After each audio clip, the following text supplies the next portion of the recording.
commencer. Alors, nous prenons d'abord l'écriture, nous lisons Matthieu chapitre 25. Moi, je vais lire du premier jusque même au 10e verset. Ça me sera impossible de parler de l'introduction générale sans pour autant donner juste la pensée. Je suis dans Matthieu chapitre 25, le verset 1. Je descends au nom du Seigneur Jésus-Christ. Je vais être un peu rapide. Alors, le royaume des cieux sera semblable à 10 vierges qui, ayant pris leurs lampes, allèrent à la rencontre de l'époux. 5 d'entre elles étaient folles et 5 sages.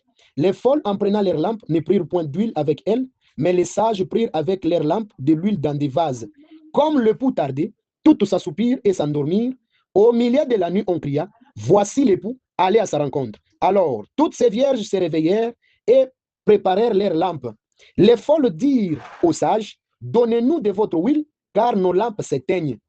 Les sages répondirent, non, il n'y en aura pas assez pour nous et pour vous. Allez plutôt chez ceux qui en vendent et achetez-en pour vous. Pendant qu'elles allaient en acheter, l'époux arriva. Celles qui étaient prêtes entrèrent avec lui dans la salle de noces et la porte fut fermée. Plus tard, les autres vierges vinrent et dirent, Seigneur, Seigneur, ouvre-nous. Mais il répondit, je vous le dis en vérité, je ne vous connais pas. Veillez donc, puisque vous ne savez ni les jours ni l'heure. Que le Seigneur ajoute l'explication à ces écritures. Nous sommes en train d'expliquer sur la parabole des 10 vierges. Là, nous faisons l'introduction générale. Donc, c'est-à-dire qu'on ne va pas tout prendre, parce que selon les organisateurs, chacun a son passage, a son verset d'exploiter, ce qui ne va pas nous permettre, nous, de toucher à beaucoup de choses. Mais nous allons vraiment beaucoup plus nous atteler sur le verset 1. Mais on peut aussi toutefois dire un mot en général, parce que comme c'est l'introduction générale, un mot ne va pas manquer. Même si on touchait quelque part, ça ne sera pas tout. Parce que la Bible dit, lorsque tu entres dans les champs d'autrui, il ne faut pas mettre la faucille. Non, il faut prendre avec la main, parce que c'est les champs d'autrui. Donc, c'est-à-dire que même s'il y a des champs d'autrui, on peut prendre avec la main, on ne va pas tout terminer. D'ailleurs, je suis parmi les pères, parmi les prédicateurs. Donc, même si je prenais une couleur, il y en a encore 11 couleurs qui restent. L'essentiel que nous tous, nous soyons sur les pectorales. L'essentiel que nous tous, nous soyons sur les souverains sacrificateurs. Gloire soit rendue au Seigneur. Nous sommes en train de parler de la parabole des 10 vierges que les Écritures nous présentent. Vraiment, en général, selon l'analyse d'abord du texte, le Seigneur est en train de donner, il explique les royaumes des cieux par rapport aux 10 vierges. Parce qu'on dit, les royaumes des cieux est semblable à 10 vierges. C'est-à-dire, il explique comment est-ce que les royaumes des cieux se passera. Il donne l'exemple à 10 vierges. Il montre ceux qui entreront, ceux qui seront prêtes, et celles qui resteront, qui viendront par après. Et quelle leçon il dit? Veillez donc. Donc, c'est-à-dire que soyez toujours prêts ou prêtes. Soyez toujours prêts, soyez prêtes pour entrer. Donc, si vous n'êtes pas prêts ou prêtes, vous n'entrerez pas. Gloire soit rendue au Seigneur. Mais, vous allez remarquer qu'il y a beaucoup de détails que le Seigneur Jésus-Christ a donnés dans cette parabole. Il a expliqué les royaumes des cieux, mais en donnant l'exemple des 10 vierges. Et les 10 vierges-là, il les a scindées en deux. En les scindant en deux, il a dit qu'il y a 5 qui sont sages et 5 qui sont folles. Or, tous les 10 étaient vierges. D'abord, ça c'est un point. Tous les 10 avaient leurs lampes. Deuxième point, ce qui les a différenciés, c'est seulement la prise de l'huile en réserve, l'huile des réserves qui était dans des vases. C'est par là qu'on qualifie les autres de folles et les autres de sages. Donc, elles sont sages parce qu'elles se sont dit, peut-être qu'en entendant l'époux, l'huile peut terminer. Et si l'époux arrive, qu'est-ce qu'on va faire? On prendra de l'huile qui était en réserve pour mettre, pour que la lampe ne puisse pas s'éteindre. Parce que comme c'est la nuit, si la lampe s'éteint, c'est-à-dire que tu n'iras pas à la rencontre de l'époux. On part à la rencontre de l'époux avec une lampe allumée. Voyez. Donc, c'est ce que le Seigneur est en train d'expliciter. La lampe ne doit pas s'éteindre. La lampe doit être toujours allumée. Maintenant, les sages ont pensé. Si l'huile termine, on doit avoir de l'huile en réserve. Mais les folles n'ont pas pensé à ça. Gloire soit rendue au Seigneur. Alors, je vais expliciter sur quelque chose dans les versets 1 qui va nous aider à comprendre aussi beaucoup de choses dans la marche. Les vierges, les 10 vierges. D'abord, lorsqu'on parle des vierges, nous devons mettre la différence. Je ne touche pas d'abord les nombres 10, je vais les toucher après. Parce que les nombres 10, ce n'est pas au hasard que Jésus a cité seulement 10 vierges. Pourquoi pas 8? Pourquoi pas 15 ou 20? Mais il dit 10 vierges. Il commence seulement avec le nombre 10. Quand il dit 10 vierges, ça l'est pourquoi. Mais ici, quand on parle des vierges, nous devons comprendre une chose. Lorsqu'on parle des vierges, et puis on les scinde en deux, il faut d'abord comprendre que l'apôtre Paul nous dit qu'il y a tout de même une différence entre vierge et femme. Ça, c'est dans 1 Corinthiens chapitre 7.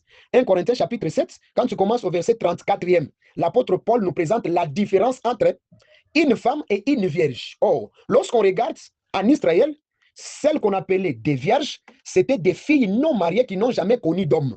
C'est ces filles-là qu'on appelait vierges.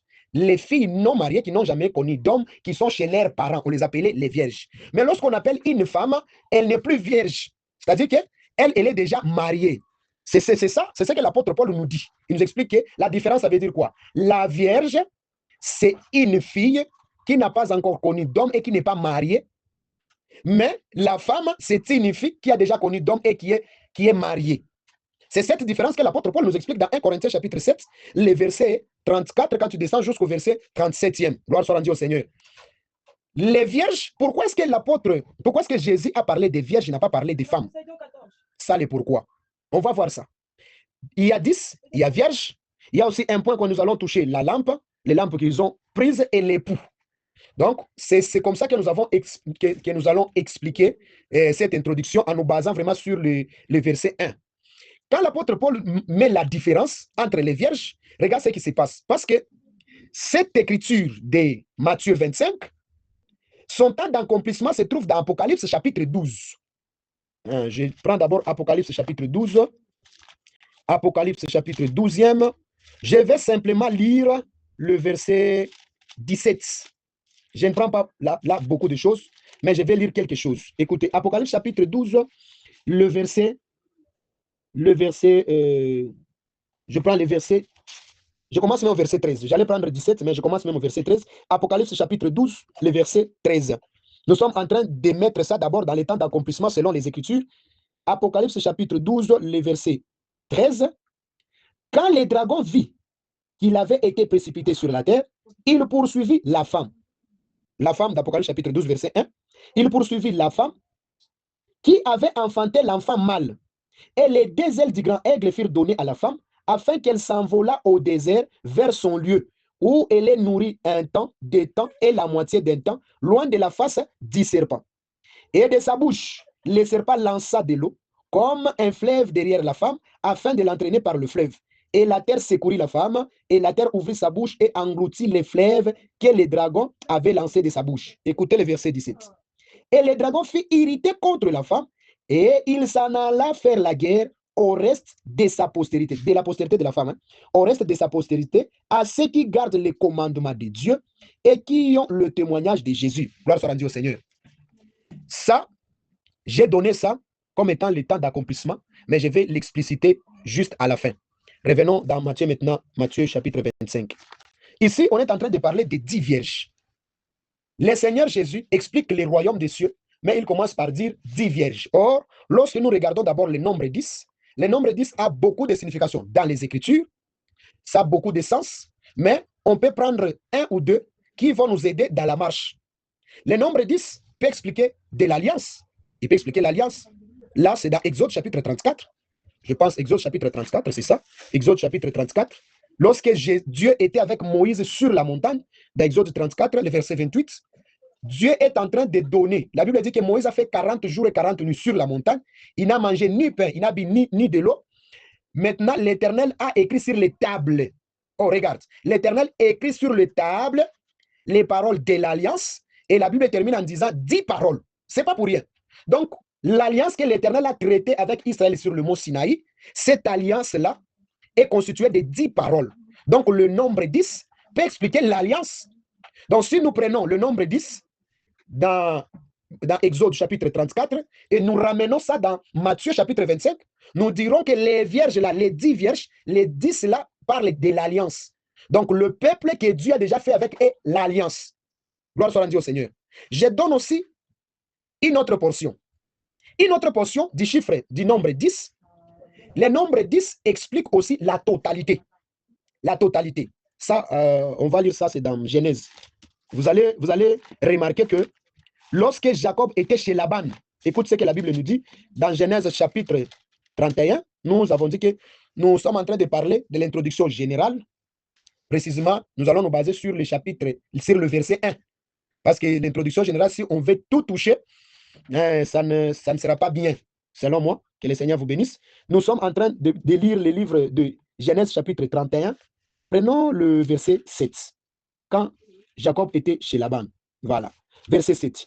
Je lis au nom du Seigneur Jésus-Christ. Et votre père s'est joué de moi et a changé 10 fois mon salaire. Mais Dieu ne lui a pas permis de me faire du mal. Gloire soit rendue au Seigneur. Je ne continue pas. C'est seulement ce que je cherchais. Donc, Jacob est chez Laban. Jacob a travaillé pendant 20 ans chez Laban. Dans les 20 années, Jacob a pris 14 ans où il travaillait pour avoir les deux femmes, c'est-à-dire Léa et Rachel.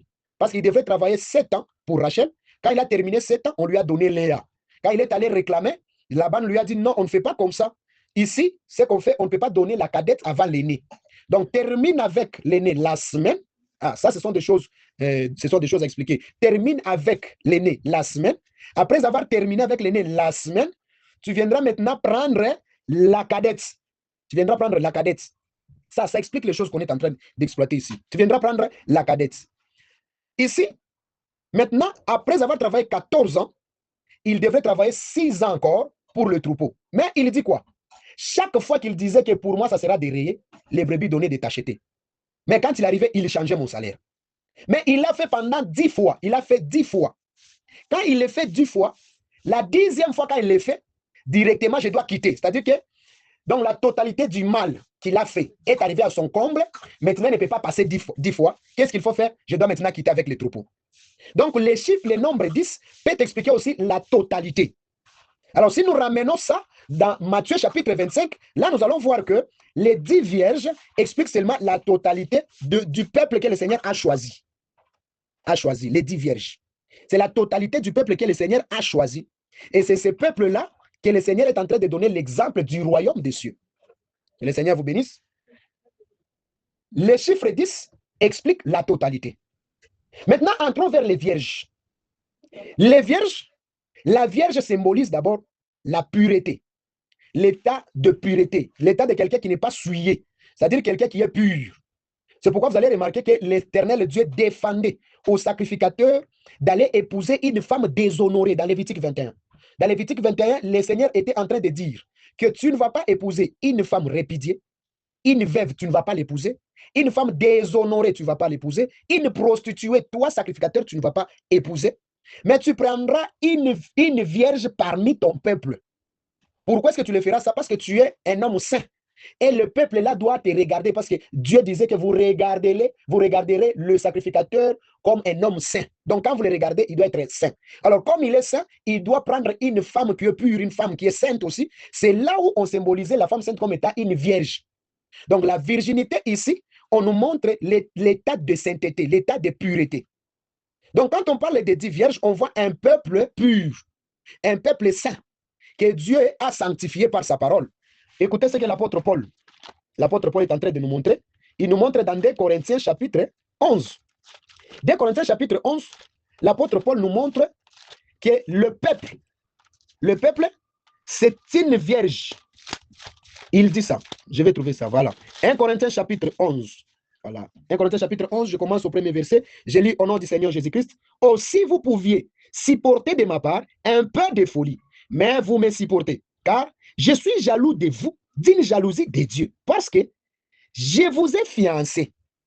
Je vous ai fiancé à un seul époux. Là, on nous montre déjà l'époux. À un seul époux pour vous présenter à Christ comme une vierge pure. Voilà. C'est-à-dire que l'apôtre Paul est en train de parler aux Corinthes que je vous ai fiancé à un seul époux comme une vierge. C'est-à-dire que comme une fille, si je peux dire, une fille qui n'a jamais connu d'homme, pour l'amener dans les mariages. Or, quand l'apôtre Paul est en train de parler comme ça, il montre qu'il parle aux nations, pas à Israël. Parce que cette parabole concerne les nations. Nous allons bien expliciter dans Apocalypse 12. Ça concerne les nations, ça ne concerne pas Israël.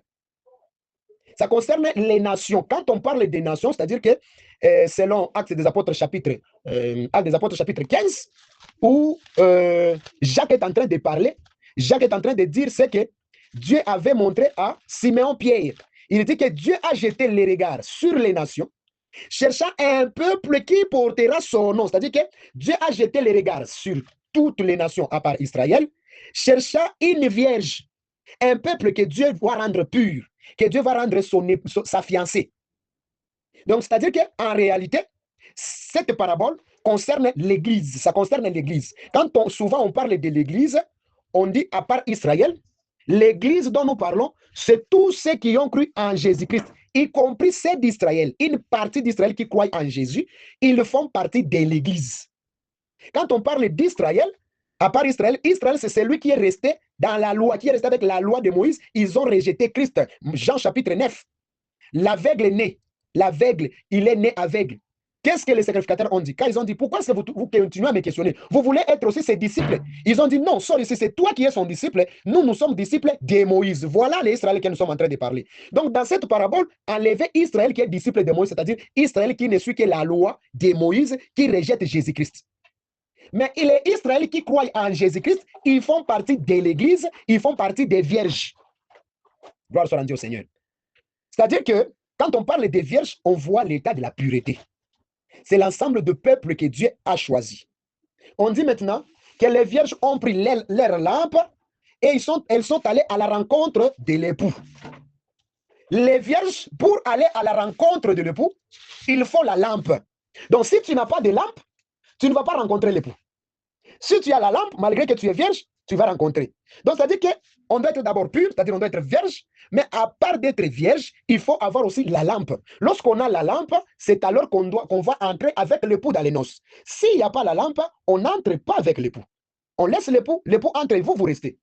C'est pourquoi on dit que 10 vierges prirent leur lampe pour aller à la rencontre de l'époux. Maintenant, les 10 vierges qui sont parties à la rencontre de l'époux, les 10 vierges ont pris des lampes. Qu'elle veut dire la lampe selon les Écritures? Vraiment, dans les Écritures, il y a beaucoup d'explications de la lampe. Beaucoup d'explications. C'est pourquoi on a toujours dit que ce n'est pas partout où on écrit lampe que ça a la même signification. Non. On peut écrire lampe, mais ça n'a pas la même signification de lampe. Pourquoi est-ce que j'ai dit? Donc, on peut dire que dans Proverbe, on écrit lampe, mais lorsque tu entres dans Matthieu, on écrit lampe. Ce sont des significations différentes. Et ça peut aussi arriver qu'on a écrit lampe, et lampe, ça signifie la même chose. La lampe qu'ils ont pris, les lampes, si on peut dire, les lampes qu'ils ont pris, que veut dire la lampe? C'est là où nous allons expliciter un peu sur aussi la lampe. Parce que nous tendons déjà vers la fin. Je m'excuse pour le retard, parce que directement à cette heure-ci, je devrais envoyer l'audio. Mais vu que, indépendamment de notre volonté, nous sommes là pour l'œuvre du Seigneur. Que le Seigneur vous bénisse. Les vierges, c'est-à-dire le peuple du Seigneur, comme on vient de l'expliquer, prirent leur lampe et partent à la rencontre de l'époux. Or, la lampe en soi, c'est un corps portant la lumière. Vraiment, selon d'abord le terme lampe, c'est un corps portant la lumière. Mais dans les Écritures, il y a lampe, lampe et lampe. Or, lorsqu'on voit un corps portant la lumière, parce que vous allez voir qu'il y a eu des lampes où la lumière n'était plus. On a dit que nos lampes à nous s'éteignent, c'est-à-dire que c'est une lampe, ça reste la lampe, mais la lumière en soi n'est plus. Toujours dans Matthieu chapitre 25. Mais il y a aussi celle qui avait la lampe et la lumière était dedans. C'est pourquoi j'ai dit que la lampe, c'est un corps portant la lumière. Donc, on peut dire, comme j'avais dit, dans les Écritures, on peut dire la lampe, c'est la lumière, on dit oui et amen. La lampe, ce n'est pas la lumière, on dit aussi oui et amen. Pourquoi? La lampe, c'est un corps portant la lumière. Quand la lumière n'est pas dans la lampe reste lampe, mais il n'y a pas la lumière. C'est pourquoi j'ai dit que le mot, on peut avoir le même mot qui n'ont pas la même signification. Mais elles ont pris des lampes. Lampes, les corps portant la lumière. Vous allez remarquer qu'à la création, Dieu a créé premièrement la lumière. Parce qu'on dit, à la création, Genèse chapitre 1, le verset 1, la Bible est en train de déclarer que Dieu créa les cieux et la terre était informe et vide, il y avait des ténèbres à la surface de l'abîme, et Dieu dit, l'Esprit de Dieu s'est mouvait au-dessus des eaux, et Dieu dit que la lumière soit. Dieu fait appel à la lumière, Dieu engendre la lumière, ou Dieu est en train de créer la lumière.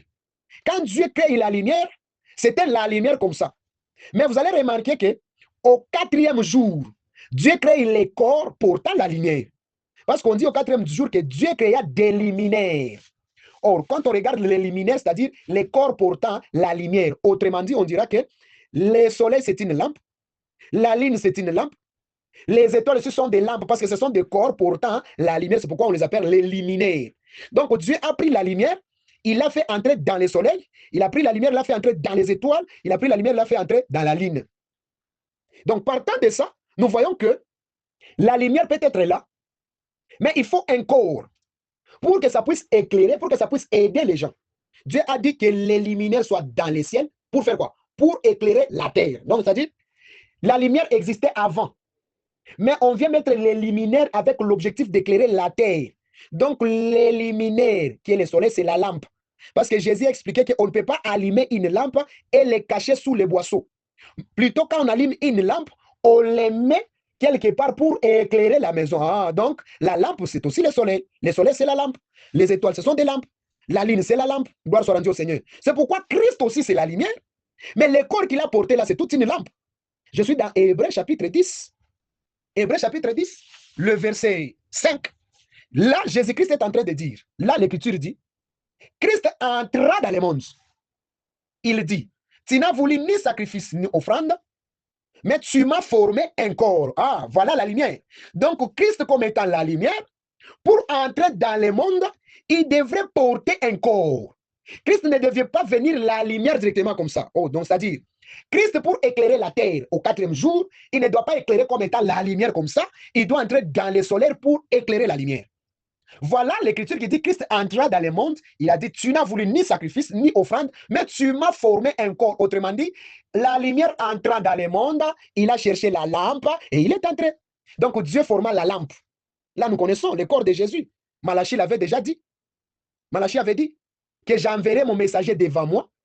Il planifiera toutes choses et soudainement, soudain entrera dans les temples les seigneurs que vous cherchez. Donc, le peuple cherchait la lumière, mais pour que la lumière arrive, la lumière doit entrer dans les corps. Donc, en réalité, la lampe, c'est un corps portant la lumière. Donc, on peut avoir la lampe sans lumière, on peut aussi avoir la lampe avec lumière. Gloire soit rendue au Seigneur. C'est pourquoi l'Écriture dit, là, c'est la chanson de tout le monde, l'Écriture dit dans Psaume chapitre 19, le verset 105, ta parole est une lampe sous mon sentier. Ta parole, c'est une lampe. Donc, la parole de Dieu, c'est une lampe. Attention, parce que tout le monde, partout où tu vas partir, tu vas voir, ils lisent la parole de Dieu. Et c'est réellement, c'est cette parole-là. Il y a des gens qui lisent les Écritures, ils ont la parole, mais ils ne sont pas éclairés, ils sont dans les noirs. C'est pourquoi la Bible aussi ajoute, c'est toujours dans Psaume 119. Dans Psaume 119, je crois, le verset, ça peut être le verset 30. Voilà. Psaume 119, le verset 30, il dit quoi? La révélation de tes paroles est claire. Ah, voilà. Donc, ta parole, c'est une lampe. Mais attention, pour éclairer, il doit y avoir la révélation de la parole. Gloire soit rendue au Seigneur. Donc, on peut avoir des lampes, mais pour éclairer, il faut la révélation de la parole. C'est pourquoi tu vas voir que partout, ils se disent que nous avons la parole de Dieu. Pourquoi? Parce qu'ils ont la Bible. Ils ont aussi l'air prédicateur. Mais quand ils lisent, ils n'ont pas la révélation. Ah non, lisons cette écriture, ça on va lire. Je suis dans Psaume chapitre Psaume 119. Psaume 119, ça je vais lire. C'est quelque chose vraiment que j'ai aimé. Psaume 119, voilà, le verset 130. Psaume 119, le verset 130. Écoutez ce que la Bible dit dans 130. La révélation de tes paroles est claire, elle donne de l'intelligence aux simples. Voilà. On dit ici quoi? La révélation de tes paroles est claire. C'est-à-dire que pour éclairer, on doit avoir la révélation de la parole que nous avons là. Donc, on a la parole de Dieu. Maintenant, on doit avoir la révélation pour éclairer. Pour éclairer, on a besoin de la révélation de ta parole. Gloire soit rendue au Seigneur. C'est pourquoi nous disons, si tu n'as pas la révélation de la parole de Dieu, tu es dans les noirs. Ce n'est pas pour rien. Christ, il est mort. Il a travaillé. Après avoir travaillé, il est mort. Après la mort, quand il est ressuscité, il a vécu avec les apôtres et il a dit, la Bible dit dans Luc chapitre, Luc 24, le verset 44-45, la Bible dit, alors il leur a ouvert l'esprit afin qu'ils comprissent les Écritures. Oh. Donc Dieu, Jésus travaille pendant 3 ans, environ 3 ans. Après avoir travaillé environ 3 ans, il est mort. Il est ressuscité. Quand il est ressuscité, il ne part pas directement. Pourquoi? Parce qu'il sait que ces gens ici, si je ne leur donne pas l'explication, la compréhension des Écritures, j'aurais fait mon travail en vain. Pourquoi? Parce que ce qui sauve, ce qui est clair, c'est la révélation de la parole de Dieu. C'est ce qui est clair. C'est pourquoi l'apôtre Pierre, tous les apôtres, lorsqu'ils ont eu la révélation de la parole de Dieu, ils ont prêché le peuple, ils ont expliqué les Écritures, ils ont touché les Écritures. Les jours de la Pentecôte, on a vu comment est-ce que l'apôtre Pierre a commencé à donner des révélations de la parole. Quand il a pris David, il dit c'est David ici est mort. Donc selon la parole, selon les Écritures, David est mort et son sépulcre existe. Maintenant, il entre dans la révélation et dit, comme David était prophète, donc les choses qu'il annonçait là, ça ne lui appartenait pas, mais ça appartenait à Jésus-Christ. Ah, voilà les choses qui est claires. Gloire soit rendue au Seigneur. Donc, c'est-à-dire que c'est ça, les lampes. Donc, les vierges folles devraient être éclairées par la révélation de la parole. Gloire soit rendue au Seigneur, que le Seigneur te bénisse. La révélation de la parole, c'est ce qui éclaire. Maintenant, quand la Bible dit, elles prirent des lampes, là, on vient d'expliquer la lampe, elles ont pris des lampes et sont parties à la rencontre de l'époux. Or, cette rencontre se fera dans les airs. L'époux, c'est Jésus-Christ. D'abord, l'Écriture l'a dit, là, on a écrit, et là, on a lu dans 2 Corinthiens chapitre 11, le verset 2e. On dit quoi? Je vous ai fiancé à un seul époux. Et cet époux-là, c'est Christ. Donc, on a dit, pour vous présenter à Christ. Donc, Christ, c'est lui l'époux. Même Jésus-Christ lui-même a dit, dans Jean, on a dit à Jésus, pourquoi est-ce que tes disciples ne gênent-ils pas? Qu'est-ce que Jésus a dit? Est-ce les amis de l'époux? Peuvent-ils s'affliger pendant que l'époux est avec eux? Lorsqu'il leur sera enlevé, alors ils gêneront. Voilà. Donc, Christ, c'est dit que c'est lui l'époux. Donc, le peuple de Dieu doit aller à la rencontre de l'époux avec la révélation de la parole, avec la révélation des Écritures. Lorsqu'on a la révélation des Écritures qui nous éclaire, c'est ce qui va nous permettre d'aller à la rencontre de l'époux. Je vais terminer par Apocalypse chapitre 12, que j'avais lu bien avant. Il fallait que je lise ça pour terminer et chuter avec ça.